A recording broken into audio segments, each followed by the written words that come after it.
যুগে দেখলেন নবী আমার স্বপ্নের মধ্যে বলতেছেন, বেলাল আমার মদিনা কেন ছেড়ে দিলা রে বেলাল?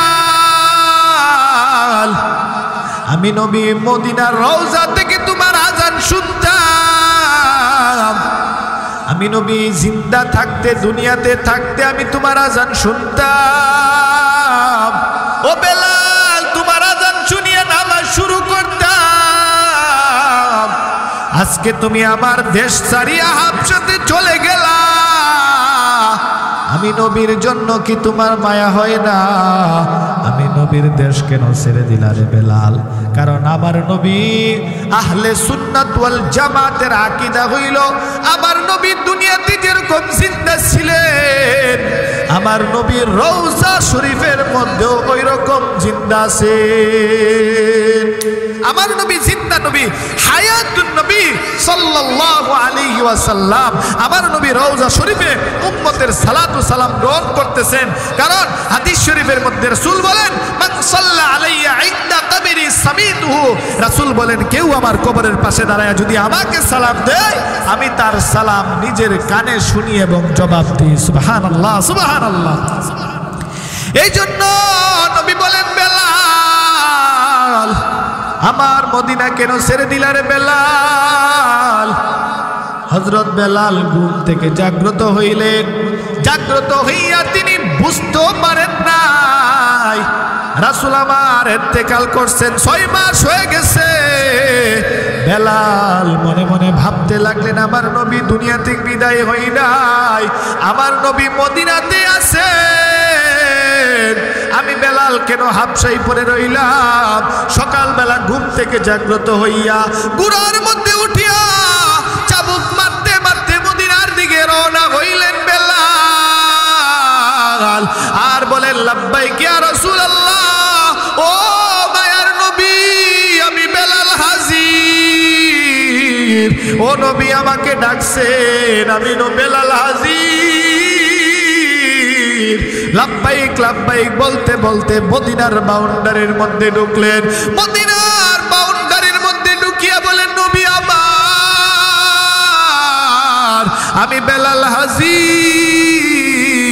ও মায়ার নবী আমি বেলাল হাজির হইছি। কতদিন হইল আপনাকে দেখি না গো নবী। বেলাল রাদিয়াল্লাহু তাআলা আনহু বারবার চিৎকার করতে করতে মসজিদে নববীর দিকে রওনা। মসজিদে নববীর পাশে এসে দেখলেন আমার নবীর হুজরা মুবারক খালি, আমার নবীর হুজরাতে কেউ নাই।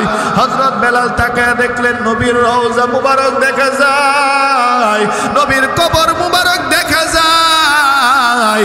হযরত বেলাল দৌড়াইয়া রহমতের নবীর রওজা মুবারক জড়ায়া বলেন, নবী আমার আমাকে বলছেন মদিনাতে আসার জন্য, আমি বেলাল হাবশা থেকে আসছি। ও নবী আপনি কোথায়? আমি বেলাল তো হাজির নবী। ও মায়ার নবী আমি বেলাল তো আসলাম, আপনি কোথায়? কিতাবের মধ্যে লেখে বেলাল রাদিয়াল্লাহু তাআলা আনহু নবীর রওজা ধরিয়া এমন কান্না শুরু করলেন, উপস্থিত সাহাবায়ে কেরাম ঘর থেকে বের হয়ে গেল। কেন কে রওজার সামনে কান্না করে? সকলে আসে দেখলেন নবীর মুয়াজ্জিন বেলাল নবীর রওজা ধরে কাঁদে। তো আল্লাহ তাআলার অসংখ্য অগণিত নিয়ামতের মধ্যে অক্সিজেন একটা ছোট্ট আপনা থেকে আপনা একটা নিয়ামত, যেটাকে ধরা যায় না, ছোঁয়া যায় না, দেখা যায় না, অনুভব করা যায়। শরীরের মধ্যে লাগলে বোঝা যায় আমার শরীরে বাতাস লাগছে, কিন্তু বাতাসটা কিরকম দেখছে? সাদা না লাল না কালো না সবুজ না হলুদ, কি রকম দেখতে? কি লম্বা না খাটো, দেখতে কেমন কেউই আমরা বলতে পারবো না। তো তিনি আমাদেরকে এমন এক অদৃশ্য ছোট্ট থেকে ছোট্ট আদনা থেকে আদনা একটা নিয়ামত দিয়ে আমাদেরকে বাঁচায় রাখছেন। আর অসংখ্য অগণিত নিয়ামত তো আছে, এগুলো বলার অপেক্ষা রাখে। আল্লাহ বলেছেন, ওয়া ইন তাউদ্দু নি'মাতাল্লাহি লা তুহসুহা।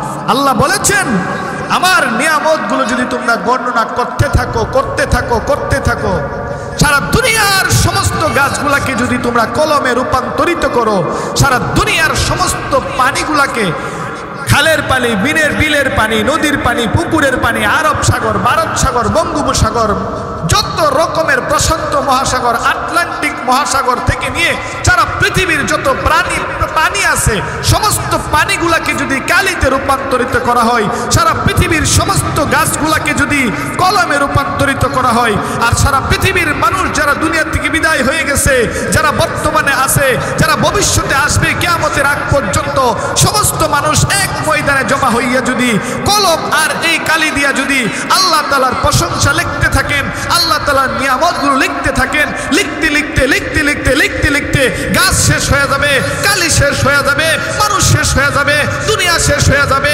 দুনিয়া কিয়ামত হয়ে যাবে। আল্লাহ বলেন আমি আল্লাহর প্রশংসা তিল পরিমাণও শেষ হবে না। সুবহানাল্লাহ, সুবহানাল্লাহ, সুবহানাল্লাহ। তিনি হলেন আল্লাহ যার নিয়ামতের কাছে আমরা খুব দুর্বল।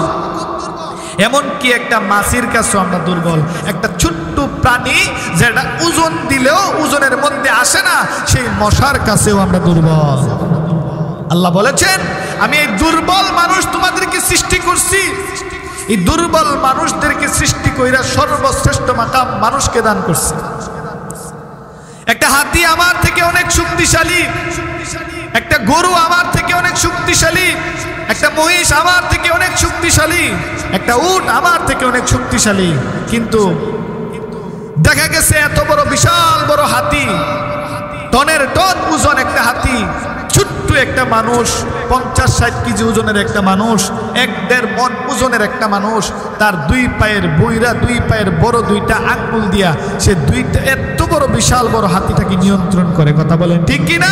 এই এতগুলো নিয়ামত যাকে দান করছেন আল্লাহ পাক রব্বুল আলামিন, সেই নিয়ামতের বড় একটা অংশ মানুষ ব্যবহার করে।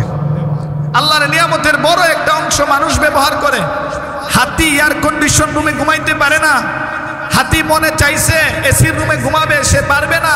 হাতি মনে চাইছে পাখার তলে বসে জিরাবে, মনে চাপ, সে পারবে না।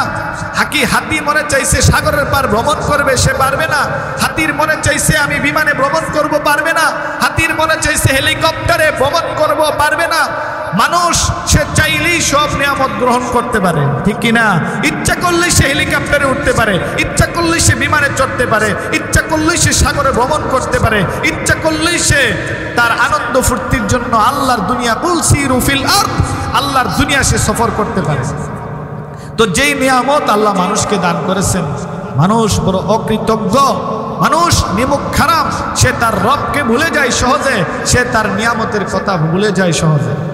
আল্লাহ তাআলা তাকে কত নিয়ামত দিয়েছেন, কত নিয়ামত দিয়েছেন, কত নিয়ামত দিয়েছেন। একটা গরু, বিশাল বড় গরু, কি শক্তি তার শরীরের মধ্যে, কিন্তু কুরবানির সময় 3.5 হাত একটা মানুষের কাছে গরুটা পর্যন্ত দুর্বল। মানুষ কত দুর্বল,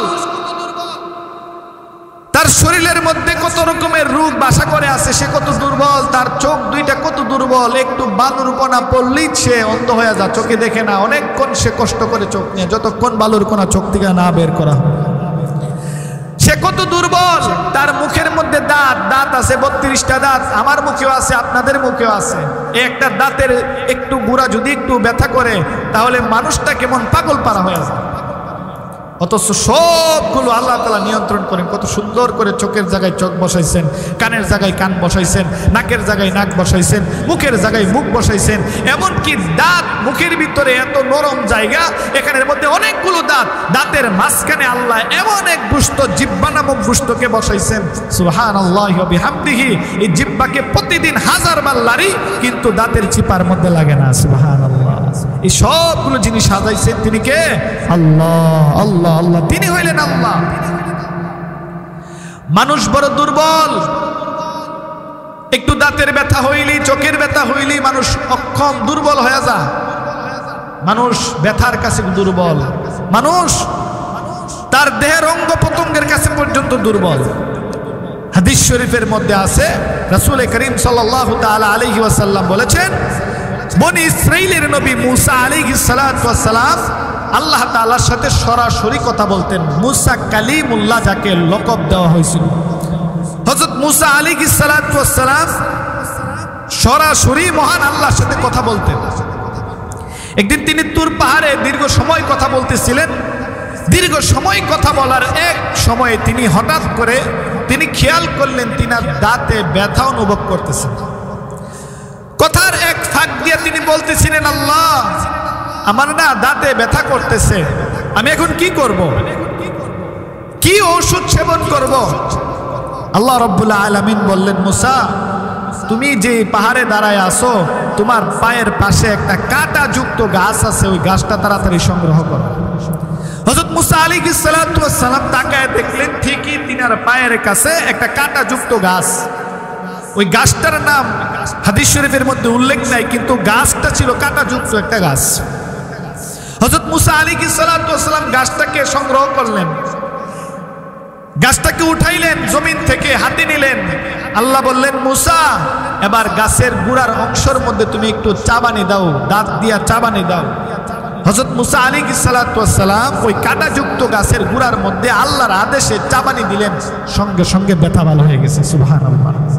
অর্থাৎ দাঁতের ব্যথা ভালো হয়ে গেছে। পরবর্তীতে যখন মুসা আলাইহিস সালাতু ওয়াস সালাম আল্লাহ তাআলার সঙ্গে আবার তুর পাহাড়ে আসছেন কথা বলার জন্য, ঠিক তখন ওই মুহূর্তে আবার মুসা আলাইহিস সালাতু ওয়াস সালামের দাঁতের ব্যথা শুরু হয়েছে। তখন তিনি আর আল্লাহ তাআলাকে বলেন নাই, আল্লাহ দাঁতের ব্যথা শুরু হয়েছে কি করতাম, পূর্বের মতন তিনি বলেন নাই। কারণ আল্লাহ তাআলা তো বলছেনই দাঁতের ব্যথা যখন শুরু হয়ে যাবে, ঔষধ স্বরূপ তিনি গাছের কাঁটাযুক্ত গাছের গুড়ার মধ্যে কামড় দিলে, দাঁত দিয়া চাবানি দিলে ব্যথা ভালো হয়ে যাবে, আল্লাহ তো বলেই দিচ্ছেন। এই জন্য তিনি দাঁতের ব্যথা অনুভব করার সঙ্গে সঙ্গে আল্লাহ তাআলাকে আর বলেন নাই, না বলেই তিনি ওই গাছের গুড়া উঠাইয়া, কাঁটাযুক্ত গাছের গুড়া উঠাইয়া যখন চাবাইতে লাগলেন, এত জোরে জোরে চাবানি দিতেছেন, ব্যথা তো কমে না। যে মুসা আলাইহিস সালাতু ওয়াস সালাম আল্লাহ তাআলাকে বললেন, আল্লাহ, এত দীর্ঘ সময় গাছের গুড়া চাবাইতেছি, কাঁটাযুক্ত গাছের গুড়া, আপনি তো এর পূর্বে আমার দাঁতের ব্যথার সময় বলছিলেন এই গাছের গুড়া চাবানোর জন্য, গুড়া চাবানি দিছিলাম, গাছের গুড়া, ব্যথা ভালো হয়ে গেছে। এখন আবার দাঁতের ব্যথা, গুড়া তো আমি ঠিকই চাবাইতেছি, গাছের গুড়া, কাঁটাযুক্ত গাছের গুড়া, আবার তো দাঁতের ব্যথা ভালো হইতেছে না। আল্লাহ বলেন, মুসা, আগের গাছটার মধ্যে আমি আল্লাহর হুকুম ছিল, আমি আল্লাহ গাছকে বলেছি, গাছ আমার নবী মুসার জন্য তুমি ঔষধে রূপান্তরিত হয়ে যাও। সুবহানাল্লাহ। আর এখন এই গাছের মধ্যে আমার হুকুম নাই, আদেশ নাই, এই জন্য তুমি এতক্ষণ পর্যন্ত গাছকে চাবানি দিতেছো, মাগার গাছ তোমার জন্য ঔষধে রূপান্তরিত হচ্ছে না। তার মানে বোঝা গেল আমরা যা কিছু ওষুধ খাই, ডায়াবেটিস, ক্যান্সার, আলসার, হার্টের সমস্যা, লিভারের সমস্যা, কিডনিতে সমস্যা, থাইরয়েডের সমস্যা, ডায়াবেটিসের সমস্যা, যত রকমের এভরিথিং মানুষের যত রোগ আছে, এই রোগের জন্য আমরা যত ওষুধ সেবন করি, এই ওষুধগুলোর পিছনে আল্লাহ পাক রব্বুল আলামিনের বিশেষ এক হুকুম থাকার কারণে এই ওষুধগুলো আমাদের দেহের মধ্যে কাজ করা শুরু করে দেয়। সুবহানাল্লাহ। তার মানে এই ওষুধগুলো আমরা সেবন করতেছি, এই ওষুধ আমাদেরকে উপকার করতে পারে না যতক্ষণ আল্লাহ পাক রব্বুল আলামিনের আদেশ না থাকবে। আল্লাহ পাক রব্বুল আলামিন যখন ওষুধটার মধ্যে আদেশ দান করেন, আর ওই ওষুধটা যখন আমরা পানির মাধ্যমে আমাদের পেটের মধ্যে যাই, আল্লাহ পাক রব্বুল আলামিনের আদেশে এই ওষুধটা আমাদের দেহের শিরা উপশিরায় প্রতিটা অংশে, অঙ্গ প্রত্যঙ্গে এই ওষুধগুলো ছড়ায় কাজ করতে থাকে। সুবহানাল্লাহ। তার মানে আল্লাহ পাক রব্বুল আলামিনের আদেশে গাছের পাতাও লড়ে না, গাছের পাতাও লড়ে না।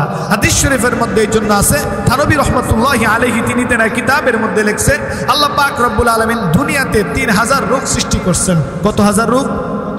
3000 রোগ আল্লাহ দুনিয়াতে সৃষ্টি করছেন। আপনি, আমি, হিন্দু, মুসলমান, খ্রিস্টান, বুদ্ধ, ইহুদি, নাসারা, রাম, বাম, আস্তিক, নাস্তিক, নামাজি, বেনামাজি, যত রকমের মানুষ আল্লাহ সৃষ্টি করছে তাম পৃথিবীর মধ্যে মানুষ সম্প্রদায়ের জন্য, মানুষ মণ্ডলের জন্য, মানুষ ইনসানের জন্য আল্লাহ তাআলা 3000 রোগ সৃষ্টি করছেন। 3000 রোগের মধ্যে 2000 রোগের চিকিৎসা আল্লাহ মানুষকে জানায় দিচ্ছেন। 1000 রোগের চিকিৎসা আল্লাহ মানুষকে জানাচ্ছেন। 2000 রোগের চিকিৎসা মানুষ জানতে পারছে। ক্যান্সার হইলে কি করতে হবে, কিডনিতে সমস্যা কি করতে হবে, লাংসের সমস্যা কি করতে হবে, হার্টের সমস্যা কি করতে হবে, থাইরয়েডের সমস্যা কি করতে হবে, ডায়াবেটিসের সমস্যা কি করতে হবে, জ্বর উঠছে কি করতে হবে, মাথা ব্যথা কি করতে হবে, হাত পায়ে ব্যথা কি করতে হবে, আবার এভরিথিং, মাথা থেকে নিয়ে পায়ের তলা পর্যন্ত কি রোগে আমি আক্রান্ত, আমার কি সমস্যা, আল্লাহ তাআলা মানুষকে ওই সমস্যাগুলো সমাধানের জন্য দাওয়া হিসাবে, চিকিৎসা হিসাবে আল্লাহ তাআলা মানুষকে রোগের নাম বলে দিয়েছেন। আর ওই রোগগুলোর চিকিৎসা স্বরূপ আল্লাহ তাআলা জমিনের মধ্যে কিছু গাছগাছরা সৃষ্টি করে দিয়েছেন। ওই গাছগাছরার মাধ্যমে এখন বর্তমান টেকনোলজির জমানার মধ্যে ডাক্তাররা যারা যারা ডাক্তারি লাইনে লেখাপড়া করে, ওই দার্শনিকরা এখন ওই গাছগাছরাকে রিচার্জ করে তারা ঔষধ তৈরি করতেছে। আর ঔষধগুলো খেয়ে আমরা আমাদের রোগ থেকে আমরা রক্ষা পাচ্ছি আল্লাহ পাকের আদেশে। তাহলে বোঝা গেল 3000 রোগের মধ্যে 2000 রোগের চিকিৎসা আল্লাহ মানুষকে জানায় দিছে, 1000 রোগের চিকিৎসা আল্লাহ মানুষকে জানান নাই। এই জন্যই দেখবেন রাস্তার পশু, ছোট্ট একটা কুকুরের ছানা, সে ঘাস খাইতে থাকে। ঘাস আমরা তো জানি ঘাস খাই গরু, ঘাস খাই ছাগল, ঘাস খাই বেড়া, বকরি, দুম্বা ঘাস খাই। তো কুকুর ঘাস খাচ্ছে কেন? বোঝা গেছে কুকুরের কোনো সমস্যা হয়েছে, এই জন্য কুকুর সে তার জেহেন দিয়েছে, চিন্তা করতে পারে, তাকে আল্লাহ সেই যোগ্যতা দিয়ে দিছে, সে বুঝতে পারে তার পেটের সমস্যা হইলে কোন ঘাসটা খাইলে তার পেটের রোগ ভালো হয়ে যাবে। সুবহানাল্লাহ। আল্লাহ তাআলা এত বড় কুদরত ওয়ালা খুদা, যিনি তার কুদরত দিয়া সারা পৃথিবীটাকে ঢেকে রাখছেন, যিনি তার দয়া দিয়া সারা পৃথিবীটাকে ঢেকে রাখছেন। রব্বুল আলামিন হইলেন আমাদের স্রষ্টা রব, তিনি আমাদের সব। তিনার মতন স্রষ্টা কেউ নাই, তার মতন সৃষ্টি আমরা মানুষ কেউ নাই। এজন্য সেই মানুষ আল্লাহ তাআলা বলছেন আমি মানুষকে দুর্বল করে বানাইছি, মানুষকে খুব দুর্বল করে বানাইছি। হায়াত দিছি কম, তার শরীরের শক্তি দিছি কম, তার চোখের পাওয়ার দিছি কম, তার শরীরের বডির শক্তি কমায় দিছি। আপনারা দেখছেন আপনাদের গ্রামে, গ্রামগঞ্জে, রাস্তাঘাটে, পাড়া মহল্লার মধ্যে, শহরের অলিগলিতে কুকুর বসবাস করে না? কুকুর বসবাস করে। আচ্ছা বলেন তো দেখি, কয়টা কুকুর বৃদ্ধ হয়ে গেলে লাঠি বর করে হাঁটে? আপনাদের বাসা বাড়িতে বিড়াল আছে, বিড়াল ছানা, কয়টা বিড়াল বৃদ্ধ হয়ে গেলে চশমা ব্যবহার করে? কয়টা বিড়ালের আলগা দাঁত লাগানো হয়?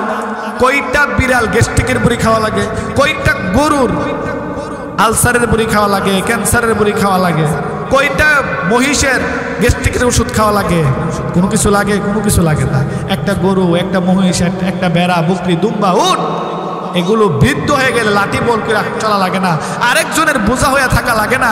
আল্লাহ তাআলা তাকে এমন শক্তি দিয়া, এমন পাওয়ার দিয়া তাকে আল্লাহ সৃষ্টি করছেন, যখন চলতে পারবে না সামান্য সময় সে গড়াগড়ি করেই সে মৃত্যুবরণ করবে। আর মানুষ কত দুর্বল, কত তার হায়াত কম, সে একটু বৃদ্ধ হয়ে গেলে, বয়স হয়ে গেলে আরেকজনের উপর নির্ভরশীল হয়ে যা, লাঠির উপর নির্ভরশীল হয়ে যা, ঔষধের উপর নির্ভরশীল হয়ে যা, চশমার উপর নির্ভরশীল হয়ে যা, সে মানুষের চিকিৎসার উপর নির্ভরশীল হয়ে যা। মানুষ কত দুর্বল, মানুষ কত অক্ষম। আল্লাহ তাআলা বলছেন আমি মানুষকে দুর্বল করে বানাইছি। এই মানুষের মধ্যে আমি আল্লাহ তাআলা এমন কিছু বৈশিষ্ট্য দান করছি, মানুষ ভালো মন্দ যাচাই করতে পারে। ফেরেশতা এক রকমের যাচাই, তারা আল্লাহ তাআলার বন্দেগী করতেছে, সওয়াবের কাজ করতেছে, গুনার কাজ করার কোনো সম্ভাবনা, সিস্টেম, কোনো পদ্ধতি আল্লাহ তাদের দেহের মধ্যে রাখেন নাই। ফেরেশতা জিবরাইল ইচ্ছা করলেই গুনার কাজ করতে পারবে না, কিন্তু মানুষ ইচ্ছা করলেই গুনার কাজ করতে পারবে। এই জন্য আল্লাহ তাআলা ফেরেশতা এবং মানুষের মধ্যে বিশাল বড় পার্থক্য তৈরি করে দিয়েছে।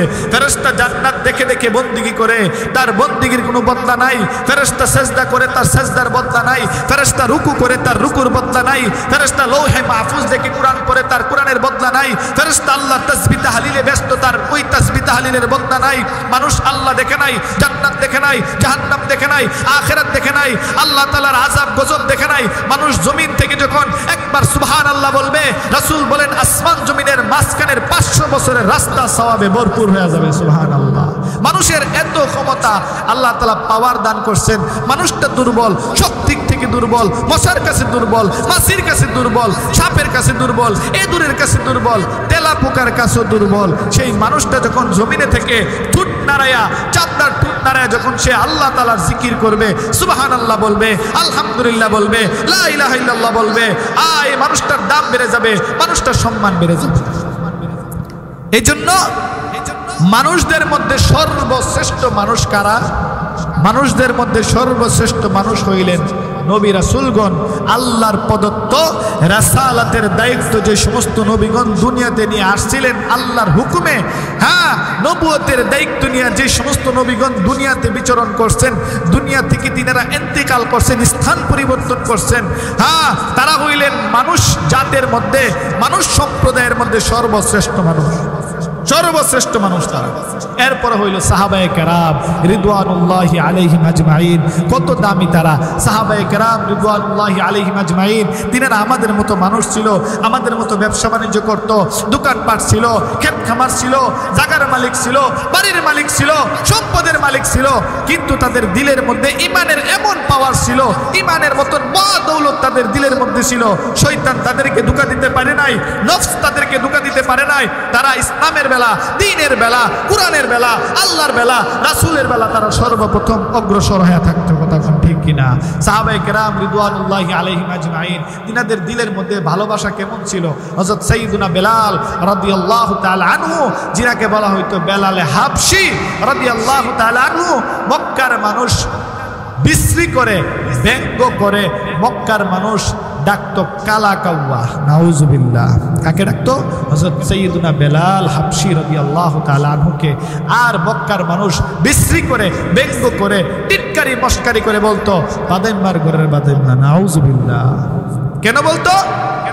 হে বেলাল, তোমার বাড়ি তো মক্কা না, তোমার দেশও মক্কা না, তোমার বাড়ি আফ্রিকাতে, তোমার বাড়ি আফ্রিকার জঙ্গলে, তুমি মক্কার কেউ না। হ্যাঁ, তুমি মক্কা থাকো, কালিমা পড়ছো, মুসলমান হইছো, আমাদের দুশমনের সাথে আতাত করছো, তো তুমি মক্কার সবচেয়ে বড় ভাদাইম্মা। নাউজুবিল্লাহি মিন যালিক। যারা বলতো মক্কাতে হযরত বেলালকে ব্যঙ্গ করত, মক্কাতে যারা হযরত বেলালকে ব্যঙ্গ করত, বিশ্রী নামে ডাকতো, টিটকারি মস্কারি করত, আজকে তারা পৃথিবীর মানুষের কাছে ভাদাইম্মা হয়ে গেছে, পৃথিবীর মানুষের কাছে নিকৃষ্টতম মানুষ হয়ে গেছে। আর হযরত বেলাল, হ্যাঁ, পরনে ভালো পোশাক নাই, পেটে ভালো খাবার নাই, উচ্চ বংশীয় মর্যাদার লোক না, বাড়িও মক্কা না, আফ্রিকার দেশের বাড়ি, জঙ্গলের বেলাল রাদিয়াল্লাহু তাআলা আনহু। কিন্তু ঈমানের মতন মহাদৌলত গ্রহণ করার কারণে বেলালের মাকাম আল্লাহ এমন বাড়ায় দিয়েছেন, রাসূল বলেন হাসরের ময়দানের মধ্যে আল্লাহ তাআলা আমাকে একটা উট দান করবেন। এই উটটা দেখতে উটের মতন, কিন্তু আসলে এটা উট না, এই উটটা ইয়াকুত আর জমহুর পাথর দ্বারা আল্লাহ তাআলা তৈরি করবেন, জান্নাতি উট। আল্লাহর নবী বলেন উটের মধ্যে আমি বসা থাকবো, আমার ডান দিকে থাকবে আবু বকর, আমার বাম দিকে থাকবে ওমর, আমার উটের লাগাম ধরে রাখবে আমার বেলাল। সুবহানাল্লাহ। তার মানে বোঝা গেছে উটের লাগাম যে ব্যক্তি ধরে রাখবে সেই ব্যক্তিকে উটের আগে না পিছনে? উটের আগে। আর আগে যদি রাসূল জান্নাতে প্রবেশ করেন উটের মধ্যে সওয়ার হইয়া, আবু বকর সিদ্দিক রাদিয়াল্লাহু তাআলা ডান দিকে, হযরত উমর ফারুক বাম দিকে, হযরত বেলাল সামনে উটের লাগাম ধরে হাঁটতেছেন, তো জান্নাতে আগে প্রবেশ করবে কে? হযরত বেলাল রাদিয়াল্লাহু তাআলা। কেন? তিনি উটের লাগাম ধরে রাখছেন, তিনি আগে আছেন। হযরত বেলাল রাদিয়াল্লাহু তাআলা নবীর সাহাবায়ে কেরামের মধ্যে অন্যতম একজন সাহাবী ছিলেন, বেলাল হাবশী রাদিয়াল্লাহু তাআলা আনহু। আল্লাহ নবীর ইন্তেকালের পরে তিনি মদিনা থেকে চলে গেছেন হাবশাতে, কারণ হযরত বেলাল রাদিয়াল্লাহু তাআলা আনহু ছিলেন রাসূলের মসজিদের মুয়াজ্জিন। রাসূল যেই মসজিদের ইমাম, ওই মসজিদের মুয়াজ্জিন ছিলেন হযরত বেলাল হাবশী রাদিয়াল্লাহু তাআলা। সুবহানাল্লাহ। মসজিদে নববীর মুয়াজ্জিন হযরত বেলাল। কেমন দামি সাহাবী হযরত বেলাল! নবী যেই মসজিদের ইমাম, সেই মসজিদের মুয়াজ্জিন হইল হযরত বেলাল। দীর্ঘদিনের মুয়াজ্জিন বেলাল, নবীর নিয়োগপ্রাপ্ত মুয়াজ্জিন বেলাল। দেখতে বেশি সুন্দর ছিল না, গলার কণ্ঠ এমন সুন্দর ছিল না, উপরের চামড়া ছিল কালো। বেলালের দিলের মধ্যে ছিল ঈমানের আলো, দিলের মধ্যে ঈমানের আলোয় আলোকিত বেলাল। নবীর ইন্তেকালের পরে হাবশাতে চলে গেলেন, সেই দেশে নবী নাই, ওই দেশে আমি বেলাল থাকবো না। হযরত বেলাল চলে গেলেন হাবশাতে। হাবশাতে যাইয়া বেলাল রাদিয়াল্লাহু তাআলা আনহু বসবাস করতে শুরু করলেন। সাহাবায়ে কেরামের মধ্যে কেউ নবীকে স্বপ্নে দেখে নাই।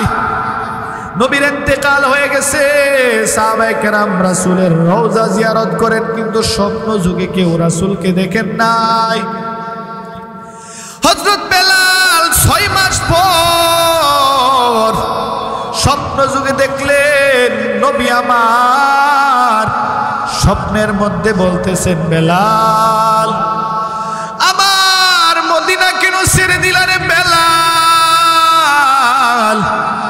আমি নবী মদিনার রওজা থেকে তোমার আজান শুনতাম।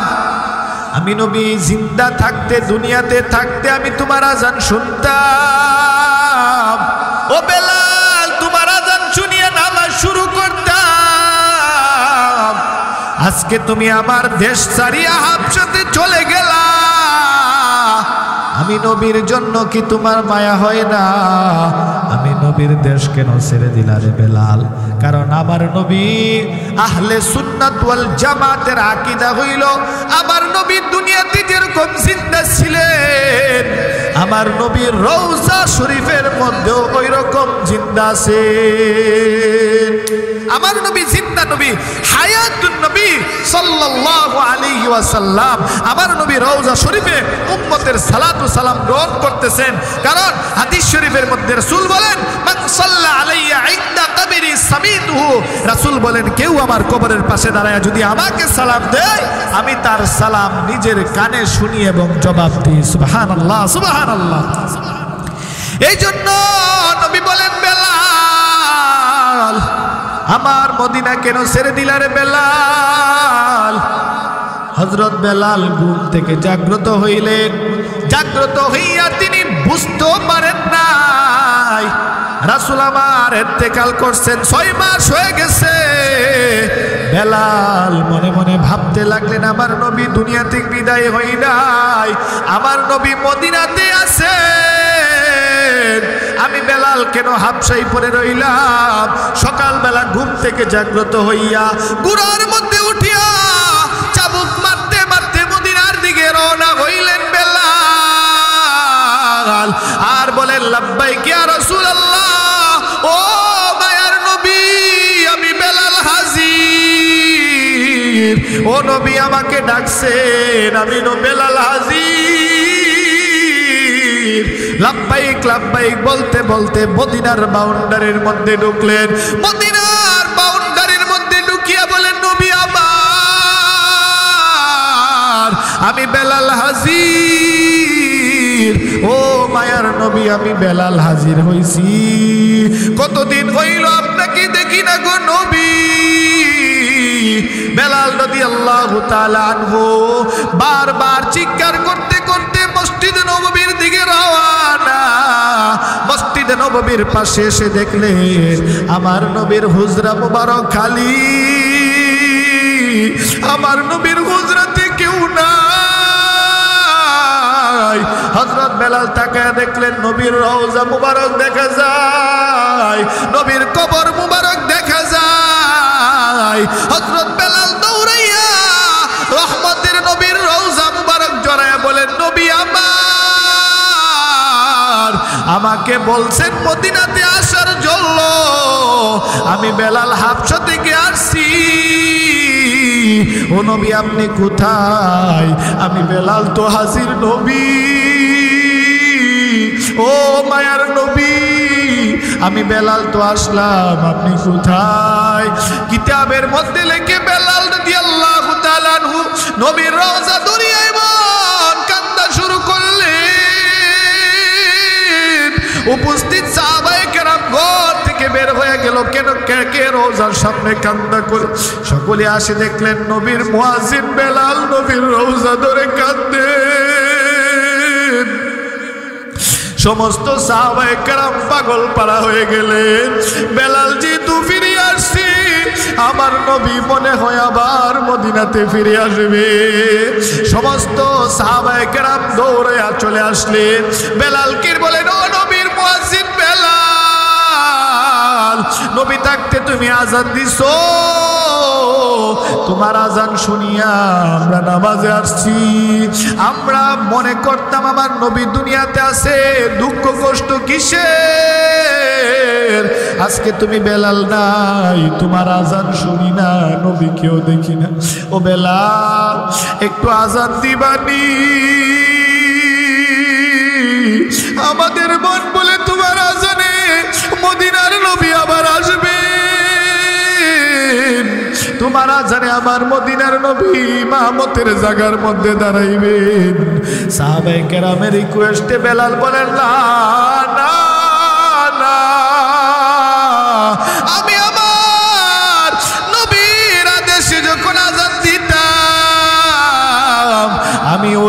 দরজা থেকে তাকায় দেখতাম আমার নবী মসজিদ নববীতে হেলান দিয়া বসে আছে। যখন আমি আশহাদু আন্না মুহাম্মাদুর রাসূলুল্লাহ বলতাম আমার নবীর চেহারা মুবারকের দিকে তাকাইয়া আমি বেলাল দুঃখ কষ্ট ভুলে যাইতাম। আজকে আমার নবী নাই, আমি আযান দিতে পারবো না। সাহাবায়ে কেরাম রিকোয়েস্ট করলেন, কারো রিকোয়েস্ট বেলাল গ্রহণ করে নাই। অবশেষে সর্বশেষে সাহাবায়ে কেরাম সকলে যাইয়া হাসান এবং হুসাইন রাদিয়াল্লাহু তাআলা আনহুকে ধরলেন। ও মায়ার নবীর কলিজার নাতি, আপনারা নবীর মুয়াজ্জিন বেলালকে বলেন না আযান দেওয়ার জন্য। আমাদের বিশ্বাস আপনাদের রিকোয়েস্ট বেলাল কোনোদিন ফালায়া দিবে না। সুবহানাল্লাহ। বেলালের মতো আশিক যদি আমরা হইতাম, বেলালের মতো আশিক যদি আমরা হইতাম, এই দুনিয়ায় নবীর দেখা পাইতাম, এই দুনিয়ায় নবীর দেখা পাইতাম। বেলাল রাদিয়াল্লাহু তাআলা আনহু রওজা শরীফ জড়ায়া ধরে কান্না করতেছেন, কান্না করতেছেন, কান্না করতেছেন। আখারে এমন ভাবে কান্না করতেছেন, জোর জোর করে হাউমাউ করে কান্না করতেছেন। হযরত ইমাম হাসান এবং হুসাইন রাদিয়াল্লাহু তাআলা আনহু দৌড়াইয়া আসলেন। ও নবীর মুয়াজ্জিন, আমার নানার মুয়াজ্জিন বেলাল, ও বেলাল আমাদেরকে চিনো। বেলাল তাকে দেখলেন, নবীর কলিজার টুকরা দুই সাহাবী, দুই নাতি ইমাম হাসান এবং হুসাইন। যে ইমাম হাসান হুসাইন রাদিয়াল্লাহু তাআলা আনহুর এমন কোন শরীরের জায়গা নাই আমার নবীর ঠোঁট মোবারক লাগে নাই। আমার নবীর কলিজার টুকরা দুই নাতি, যেই দুই নাতি কোন রিকোয়েস্ট করলে আমার নবীর রিকোয়েস্ট মানতেন। একদিন হযরত ওমর রাদিয়াল্লাহু তাআলা আনহু নবীজির ঘরের মধ্যে প্রবেশ করলেন। ঘরের মধ্যে প্রবেশ করিয়া দেখলেন হযরত হুসাইন নবীর পিঠের মধ্যে বসে আছে, নবী গুরার মতন বসে আছে। সুবহানাল্লাহ। হযরত হুসাইন বলেন, না না, মদিনার সবাই তো গুরার মধ্যে চলে, আমার তো মন রাসা গুরার মধ্যে উঠতাম, আমি গুরা কই পাইতাম না, একটা গুরা কিনা দেন না। আল্লাহ নবী বলেন, নাতি বাইরে, এমন এক সময় পার করতেছি যেই সময় চুলার মধ্যে আগুন ধরে না, গুড়া করতে কিনা দিতাম তোমার। হযরত হুসাইন রাদিয়াল্লাহু তাআলা কোনো আকাঙ্ক্ষা করলে, কোনো রিকোয়েস্ট করলে রাসূল সেই রিকোয়েস্টটা রাখতেন, সেই রিকোয়েস্টটা রাখতেন তিনি। কিন্তু রাসূল তাকায় দেখলেন হযরত হুসাইন যে রিকোয়েস্ট করছে গুড়া কিনা দেওয়ার জন্য, এই গুড়া তিনি কিভাবে কিনবেন। আল্লাহ নবী শেষ পর্যন্ত বলছে, নাতি, ও আমার নাতি হুসাইন, গুড়ার তোমার কিনা দিতাম না, কিন্তু গুড়ার শখটা তোমার মিটাই দিতে হবে। সুবহানাল্লাহ, সুবহানাল্লাহ। অর্থাৎ গুড়া কিনে কিনে বাড়িতে আনা এক বিষয়, আর গুড়ার শখ মিটানো আরেক বিষয়। হযরত হুসাইন রাদিয়াল্লাহু তাআলার শখ হচ্ছে গুড়ার উপর উঠবে, সাওয়ার হবে, গুড়া চালাবে, এটা হচ্ছে তিনার শখ, গুড়া কিনার শখ না। রাসূল এই জন্য বলছে, নাতি ভাই, আমি তোমারে গুড়া কিনে দিতে পারবো না, কিন্তু গুড়ার শখ মিটাইতে পারবো।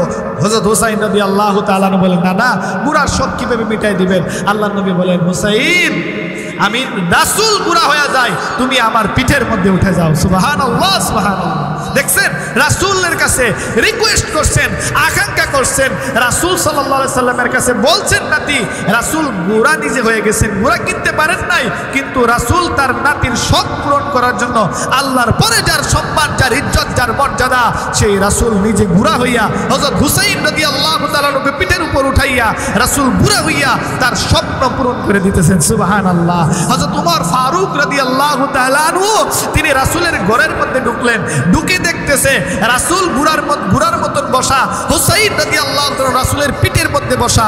হযরত হুসাইন রাদিয়াল্লাহু তাআলা বলতেছেন, মানুষের গুড়ার তো একটা লাগাম থাকে, আমার গুড়ার দিকে কোনো লাগাম নাই। রাসূল সাল্লাল্লাহু আলাইহি সাল্লাম পাগড়ি মুবারক খুলে মাথা থেকে এক মুষ্টি চুল ধরে বলতেছে, নাতি এই নাও তোমার গোড়ার লাগাম, আমার মাথার চুলই আজকে তোমার গোড়ার লাগাম। সুবহানাল্লাহ, সুবহানাল্লাহ। হযরত হুসাইন রাসূলের পিঠের মধ্যে উঠে রাসূলের বাদবি মুবারক চুল মুবারক ধরে হযরত হুসাইন ঘোড়া চালায়। রাসূল ঘোড়ার মধ্যে ঘুরতেছেন আর বলতেছে, আমার ঘোড়া কত সুন্দর ঘোড়া, আমার ঘোড়া শ্রেষ্ঠ ঘোড়া বলতেছেন। হযরত উমর রাদিয়াল্লাহু তাআলা আনহু ঘোড়ার মধ্যে ঢুকে বলতেছে, ইন্না লিল্লাহি ওয়া ইন্না ইলাইহি রাজিউন। হুসাইন এ কি করলা, তোমার ঘোড়া পৃথিবীর সর্বশ্রেষ্ঠ ঘোড়া। সুবহানাল্লাহ। রাসূল ওই অবস্থায় থেকে বলতেছে, উমর শুধু ঘোড়ার প্রশংসা করলা, সাওয়ারির প্রশংসা করলা না। এই সাওয়ারি হচ্ছে বিশ্বনবী রাহমাতুল লিল আলামিনের নাতি ইমাম হুসাইন রাদিয়াল্লাহু তাআলা আনহু, যেই হুসাইন সম্পর্কে রাসূল বলেছেন, আল হাসান ওয়াল হুসাইন সাইয়্যিদা শাবাবি আহলিল জান্নাহ। রাসূল বলেন, আমার দুই নাতি ইমাম হাসান এবং ইমাম হুসাইন সাইয়্যিদা শাবাবি আহলিল জান্নাহ, সমস্ত জান্নাতি পুরুষদের সর্দার। সুবহানাল্লাহ। ও উমর, তুমি আমার প্রশংসা করলা, সুয়ারির প্রশংসা করলা না। যে সুয়ারির সর্দার, যে সুয়ারি তোমার জান্নাতের সর্দার হয়ে যাবে। সুবহানাল্লাহ। এজন্য হযরত হুসাইন রাদিয়াল্লাহু তাআলা আনহু, হযরত হাসান রাদিয়াল্লাহু তাআলা আনহু, তিনারা কোনো রিকোয়েস্ট করলে রাসূল সেই রিকোয়েস্ট ফালাই দিতেন না, রিকোয়েস্টটা গ্রহণ করতেন। হযরত হুসাইন রাদিয়াল্লাহু তাআলা আনহু, হযরত হাসান রাদিয়াল্লাহু তাআলা আনহু দুই ভাই মিলে হযরত বেলালকে রিকোয়েস্ট করতেছেন। মনে আছে কথাটা? হযরত বেলালকে রিকোয়েস্ট করতেছেন, বেলাল চাচা একটু আযান দেন না, একটু আযান দেন না, আমরা বলছি একটু আযান দেন। হযরত বেলাল তাকায় দেখলেন হযরত হাসান এবং হুসাইনের চোখের কোণায় পানি জমে গিয়েছে। হযরত বেলাল বারাক্রান্ত হৃদয় নিয়া, কান্নাওয়ালা চক্ষু নিয়া, দিলের মধ্যে ব্যথা নিয়া রাসূলের দুই নাতির সুপারিশ গ্রহণ করিয়া মিনারার মধ্যে দাঁড়াইছেন আযান দেওয়ার জন্য। হযরত বেলাল যখন আযান দেওয়ার জন্য দাঁড়ায়, যখন আল্লাহু আকবার, আল্লাহু আকবার বলে ডাক দিলেন, পুরা মদিনার মধ্যে কান্নার রোল পড়ে গেল। মদিনার সব মানুষ কান্নার মধ্যে পড়ে গেল। আরে মদিনার নবীর মুয়াজ্জিন ফিরে আসছে, মনে হয় রাহমাতুল লিল আলামিন আবার মদিনাতে ফিরে আসবেন। সমস্ত সাহাবায়ে কেরাম দৌড়াইয়া মসজিদে নববীর সামনে হাজির। তাকায়া দেখলেন বেলাল আযান দিতেছে মিনারার মধ্যে উঠিয়া। বেলালের আযানের কারণে মদিনার শিশু বাচ্চারাও বের হয়ে গিয়েছে। বেলালের আযানের কারণে মদিনার মহিলারাও ঘর থেকে বের হয়ে গিয়েছে। বেলালের আযানে মদিনার যুবকরাও ঘর থেকে বের হয়ে গিয়েছে। বেলালের আযানে মদিনার বৃদ্ধরাও ঘর থেকে বের হয়ে গিয়েছে। আনসার সাহাবায়ে কেরাম, মুহাজির সাহাবায়ে কেরাম ঘর থেকে বের হয়ে গিয়েছে। হযরত বেলাল আযান দিচ্ছেন, আযান দিচ্ছেন। আযান চলাকালীন সময় হযরত বেলাল তাকায়া দেখলেন, যখন আশহাদু আন্না মুহাম্মাদুর রাসূলুল্লাহ বললেন, বেলাল পূর্বের নে আবার মসজিদে নববীর দিকে তাকাইলেন। তাকায়া দেখলেন আমার নবী নাই। আমার নবী যে জায়গায় বসিয়া হেলান দিয়া বসে থাকতেন, আর বেলাল আশহাদু আন্না মুহাম্মাদুর রাসূলুল্লাহ বলে রাসূলের দিকে তাকাইতেন। তাকায়া দেখলেন রাসূল ওই জায়গার মধ্যে নাই। হযরত বেলাল আশহাদু আন্না মুহাম্মাদুর রাসূলুল্লাহ বলে তাকায়া দেখলেন রওজা শরীফ বেলালের নজরের মধ্যে এসে গিয়েছে। হযরত বেলাল চিৎকার দিয়ে বেহুশ হইয়া মিনারা থেকে পড়ে গেলেন। বেহুশ হয়ে গেলেন, আবার হুশ আসলো, আবার বেহুশ হয়ে গেলেন। নবীর সাহাবী বেলাল, তার দিলের মধ্যে কি পরিমাণ ভালোবাসা, কি পরিমাণ মুহাব্বত, কি পরিমাণ ভালোবাসা হইলে নবীর নাম উচ্চারণ করার সময় বেহুশ হয়ে যায়। ও মুসলমান, আজকে আপনি আমি নিজেকে মুসলমান দাবি করি, নিজেকে মুমিন মুত্তাকি দাবি করি, নিজেকে আশিকে রাসূল দাবি করি, অথচ রাসূলের সুন্নতকে প্রতিনিয়ত জবাই করতেছি। রাসূলের মহব্বত দিলের মধ্যে পরিপূর্ণ নাই। মুখ দিয়ে বলি আমি রাসূল আশেক, মুখ দিয়া বলি আমি রাসূলকে মহব্বত করি, কিন্তু দিলের মধ্যে কতটুকু মহব্বত আছে আল্লাহু আলাম, আল্লাহই ভালো জানে। তবে এই জমিনে এমন কিছু বান্দা এখনো আছে যাদের দিলের মধ্যে রাসূলের মহব্বত পরিপূর্ণ বেশি। তারা সব সময় সদা সর্বদা রাসূলের উপর দুরূদ শরীফ পড়ে, হাঁটতে দুরূদ শরীফ পড়ে, ঘুমাইতে দুরূদ শরীফ পড়ে, চলতে দুরূদ শরীফ পড়ে, বলতে দুরূদ শরীফ পড়ে, সদা সর্বদা শুধু দুরূদ শরীফের আমল। এমন নওজোয়ান আমার যুবক ভাই আছে যারা এখনো প্রতি রাতে ঘুমের করে মদিনার নবীর মুলাকাত নসিব করে। সুবহানাল্লাহ। ওগো নবীর উম্মতেরা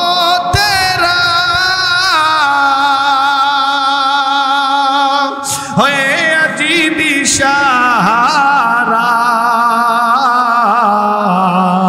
ওগো নবীর উম্মতেরা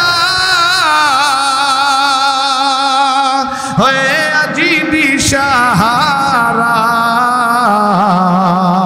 কুরআন হাদিসের চলো যখন যাহা চাই মনে, কুরআন হাদিসের চলো যখন যাহা চাই মনে, নবী বিনে কে তোরা বেফুল সিরাত মিজানে, নবী বিনে কে তোরা বেফুল সিরাত মিজানে। নবী আমার জীবন ভরে, আল্লাহু আকবার, নবী আমার জীবন ভরে, দিনের লাগি কষ্ট করে, দান দান শহীদ করিলেন ওহুদেরই ময়দানে, দান দান শহীদ করিলেন ওহুদেরই ময়দানে। নবী বিনে কে তোরা বেফুল সিরাত মিজানে, নবী বিনে কে তোরা বেফুল সিরাত মিজানে। এমন এতিম নবী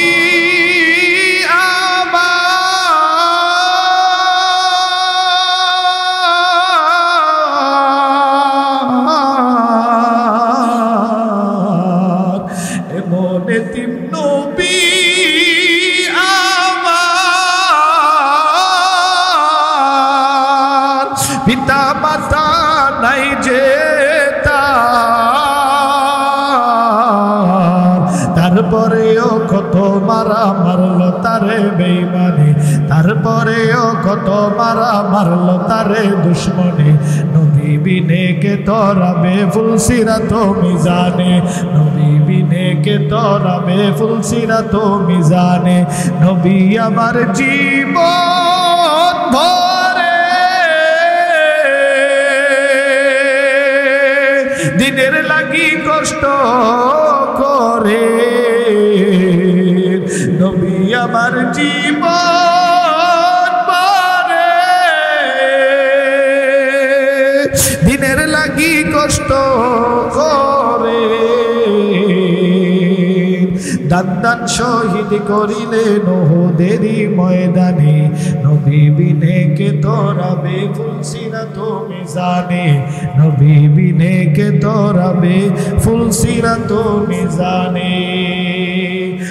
ইমামুল আউয়ালিন আল আখিরিন, বহর সদকা রহমাতাল লিল আলামিন, শুদ্ধ ওজুদাশ রহমাতাল লিল আলামিন। মসজিদে ও শুদ্ধ হামারো ये जमीन, आशिक हो बेरादराई शहंशाह दो आलम, आशिक हो बेरादराई शहंशाह दो आलम।